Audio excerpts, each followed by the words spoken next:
कौन बजरंगी?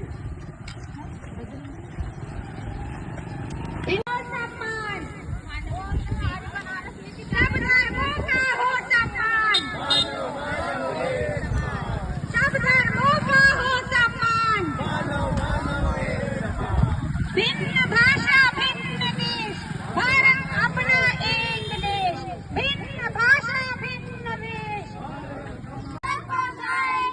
गांधी तेरे सपनों को मंजिल तक पहुंचाएंगे। गांधी तेरे सपनों को मंजिल तक पहुंचाएंगे। गांधी तेरे सपने को मंजिल तक पहुंचाएंगे।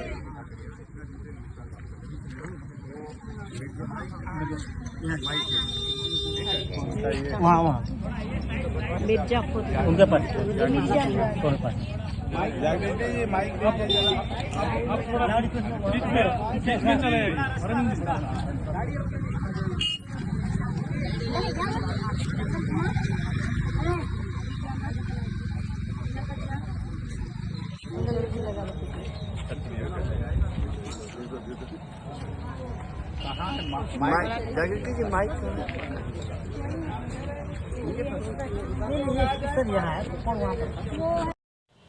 नमस्कार, अजय चतुर्वेदी। 2 अक्टूबर गांधी जयंती के दिन बनारस के सर्व सेवा संघ, जो कि अब वहां कुछ बचा खुचा नहीं है, सब कुछ जमींदोज हो चुका है, लेकिन एक बापू की प्रतिमा जरूर है। उस बापू की प्रतिमा पर पुष्पांजलि अर्पित करने, माल्यार्पण करने के बाद बनारस राजघाट से दिल्ली राजघाट तक के लिए शुरू हुई एक कदम गांधी के साथ गांधी यात्रा का आज तीसरा दिन नागेपुर पहुंची है। यात्रा यहां पर स्थानीय लोगों ने भव्य स्वागत किया यात्रियों का। निहाल हो गए यात्री भी। बनारस से 2 अक्टूबर को ये यात्रा राजघाट से निकली थी और मैदागिन तक होते हुए तेलियाबाग और वहां पटेल धर्मशाला से सरदार वल्लभ भाई पटेल चौराहे तक, वो सब कुछ आपको बता चुका, दिखा चुका हूं। आप सभी को याद है, मालूम है कि कल यानी कि शुक्रवार को पूरे दिन रिकॉर्ड तोड़ बारिश हुई। बताया एक दिन में इतनी बारिश लंबे अरसे के बाद हुई है, कई दशकों के बाद। उस बारिश में भी ये यात्रा अनवरत जारी रही। इसमें पुरुष भी हैं, महिलाएं भी हैं, कुछ वृद्ध भी हैं, युवा भी हैं, लेकिन बिना थके, बिना रुके, बिना किसी झुंझलाहट के, बिना किसी आराम तलबी की सोच के। अब सवाल यह है कि गांधी की यात्रा है, गांधी के नाम पर यह यात्रा है, और ये यात्रा मौजूदा राजनीतिक परिवेश में ऐसे समय निकली है जब आज गांधी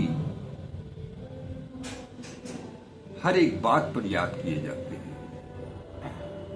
ऐसे में गांधी के ये अनुयायी, वो सर्व सेवा संघ के सदस्य, उसके पदाधिकारी,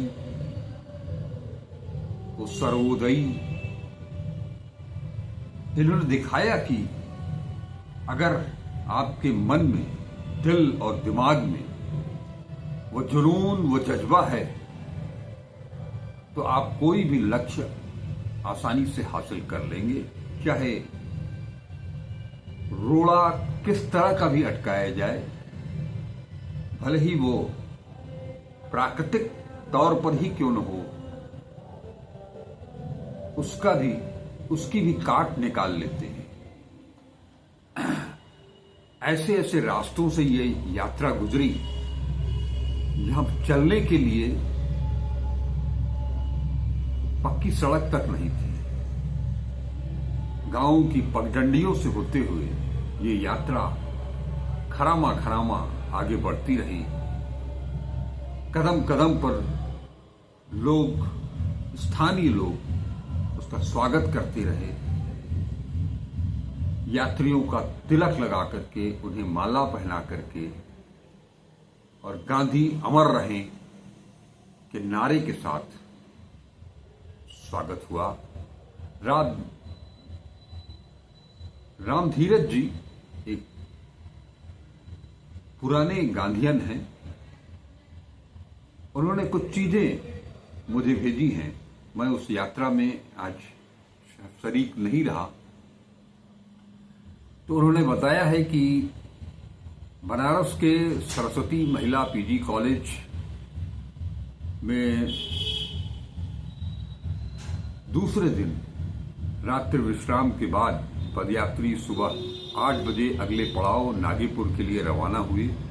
इसमें 16 राज्यों से आए करीब 100 पदयात्री गीतों और नारों के साथ आगे बढ़े। हाईवे पर चलते हुए उन्होंने पदयात्रा के पर्चे भी बांटे और यात्रा के उद्देश्यों की विस्तृत जानकारी लोगों को दी। जैसा मैंने बताया आपको शुरुआत में कि शुक्रवार पूरा दिन मूसलधार बारिश। इस मूसलधार बारिश के बीच भी पदयात्रियों के मनोबल में तनिक भी, रंच मात्र भी कमी नहीं दिखी। सराबोर थे बारिश से, ऊपर से सिक से नक तक। बावजूद इसके वो निरंतर आगे बढ़ते रहे। दोपहर 12 बजे पदयात्री रोहनिया चौक पहुंचे, जहां स्थानीय लोगों ने उनका भव्य स्वागत किया। रोहनिया चौक में ही एक गांधी चबूतरा हुआ करता था, जिसे वर्तमान सरकार ने सड़क चौड़ीकरण के नाम पर हटा दिया, तोड़ दिया।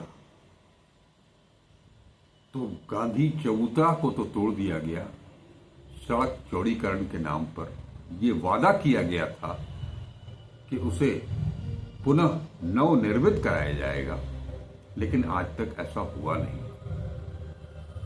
खैर, उस गांधी चबूतरा के बाद यात्री दाऊदपुर गांव पहुंचे, जहां एक सभा आयोजित की गई, जिसमें अलग अलग लोगों ने अलग अलग प्रांतों से जो आए हैं, 16 प्रांतों से जो लोग आए हैं, उन्होंने अपने विचार रखे गांधी के बारे में। बताया कि यह यात्रा नए भारत और नई दुनिया के निर्माण के उद्देश्य से निकाली गई है। हमारे स्वतंत्रता सेनानियों ने जिन मूल्यों के लिए संघर्ष किया था, आज वे मूल्य अनेक तरह की चुनौतियों को सामना कर रहे हैं। ऐसे समय में पदयात्रा लोकतंत्र, संविधान, सद्भावना और हमारी उदारवादी परंपरा को सुदृढ़ करने का संकल्प लेकर के आगे बढ़ रही है। वही आप सबको ज्ञात होगा कि इसी इलाके में रोहनिया के आसपास एक अंतर्राष्ट्रीय क्रिकेट स्टेडियम बन रहा है, जिसका निर्माण बीसीसीआई करा रही है। और इतना ही नहीं, स्टेडियम के लिए किसानों से जमीन भी ली गई है, अधिग्रहित की गई है।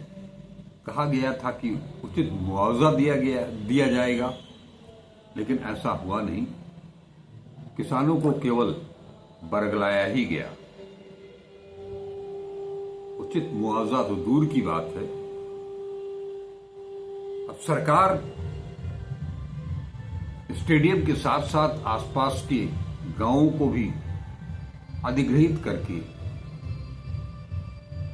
ग्रामीण जनता, किसानों की जमीन, खेत सब कुछ अधिग्रहित करके खेल गांव विकसित करना चाहती है। खेल गांव होना बहुत जरूरी है, होना चाहिए, लेकिन खेतों की कीमत पर किसानों की बलि देकर, उनका निवाला छीनकर, लेकिन ये प्रक्रिया जारी है और सरकार की इस प्रक्रिया को लेकर के ग्रामीणों में काफी आक्रोश है। लेकिन सत्ता से लड़े कौन, कितना लड़े, कहां तक लड़ेगा, और खास तौर पर मौजूदा सत्ता से एक नामुमकिन सी चीज है। हालांकि बनारस के किसानों ने उनके अंदर जो जोश, जज्बा और अपनी पुश्तैनी जमीन को के लिए जो उनके दिलों में मोहब्बत है, जो उससे जुड़ाव है, जो लगाव है, उसके चलते जहां तक हो सकता है, जितना संभव हो सकता है, उतना वो प्रतिरोध कर रहे हैं और आगे भी करेंगे। इस बीच महाराष्ट्र अंधश्रद्धा निर्मूलन समिति के अध्यक्ष माधव बावरे ने भी सभा को संबोधित किया और बताया कि संगठन के कार्यों की विस्तृत जानकारी देते हुए कहा कि समिति वैज्ञानिक चेतना को बढ़ावा देने और धर्म के नाम पर फैलाए जाने वाले पाखंड के खिलाफ लंबे समय से कार्य कर रही है। कहा कि गांधी और दाभोलकर के विचारों के बीच काफी समानता है। इसी संगठन से जुड़ी एक महिला सदस्य वो बताती हैं और कि अंधविश्वास जो आज सबसे ज्यादा बढ़ गया है और उसके चलते इस अंधविश्वास के दुष्प्रभाव जो हैं उससे सबसे ज्यादा अगर कोई पीड़ित है तो वो महिलाएं हैं। लिहाजा ये संस्था, ये संगठन महिलाओं में जागरूकता लाने, उन्हें सशक्त बनाने के लिए निरंतर कार्य कर रही है। आयोजन में गांव की महिलाओं का विशेष योगदान रहा। इन्हीं महिलाओं ने आपस में चंदा इकट्ठा करके पदयात्रियों के भोजन की व्यवस्था की और उन्हें सम्मानित किया। बारिश, मैं फिर कहूंगा कि बारिश रुकने का नाम ही नहीं ले रही थी, थमने का नाम ही नहीं ले रही थी। हालांकि इससे यात्रियों ने क्या समझा, लेकिन ये जरूर समझा गया लोगों के द्वारा कि गांधी जो राम के भी भक्त थे और गांधी के राम आज की सत्ता के राम नहीं थे। शायद गांधी की इस यात्रा में निकले उनके अनुयायियों के ऊपर आसमान से अमृत वर्षा हो रही थी,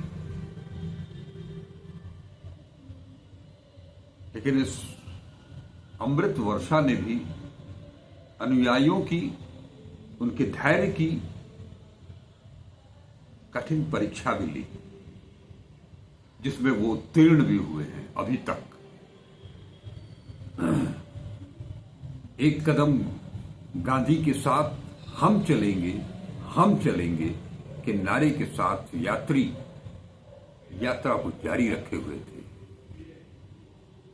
रात में लोक समिति आश्रम नागेपुर राजा तालाब पहुंचे, जहां पर रात्रि विश्राम किया गया।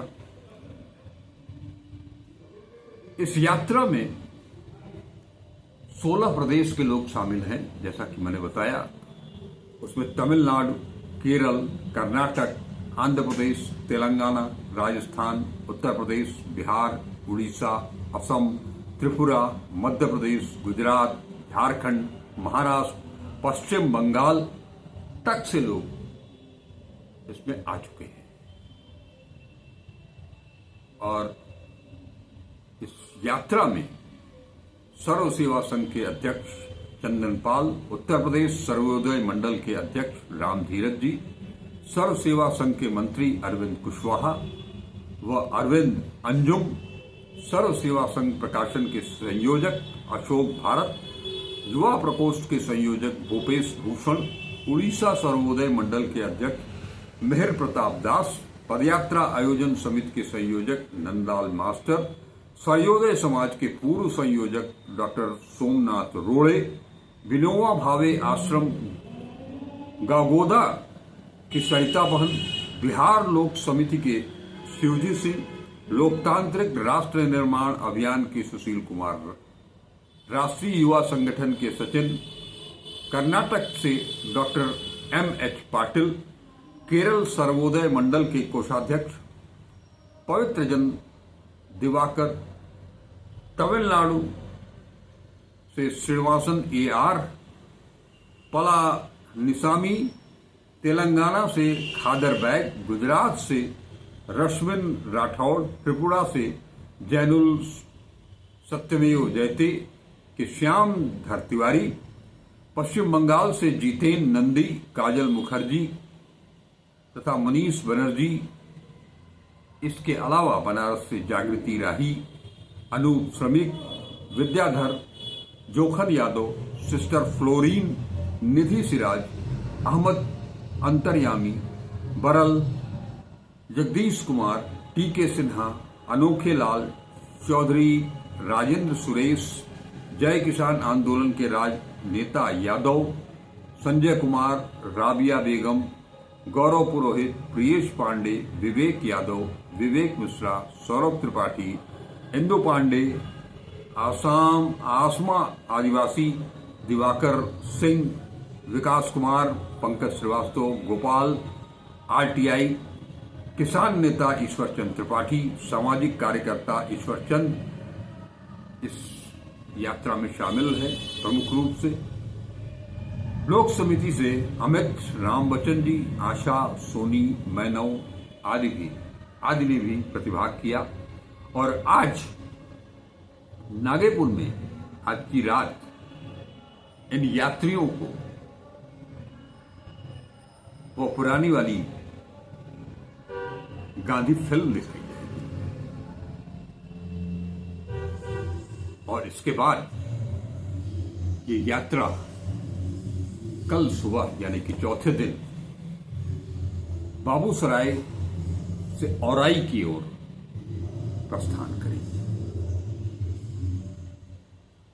इसके बारे में यात्रा कहां कहां जानी है वो मैं पहले ही बता चुका हूं, पहले एपिसोड में ही बता चुका हूं आप सबको। लिहाजा जैसे जैसे यात्रा प्रगति करेगी, आगे की ओर बढ़ती जाएगी, उसकी कहानी लेकर के हम आपके सामने उपस्थित होते रहेंगे। तब तक के लिए आज्ञा दे। जय बापू, जय भीम, जय हिंद।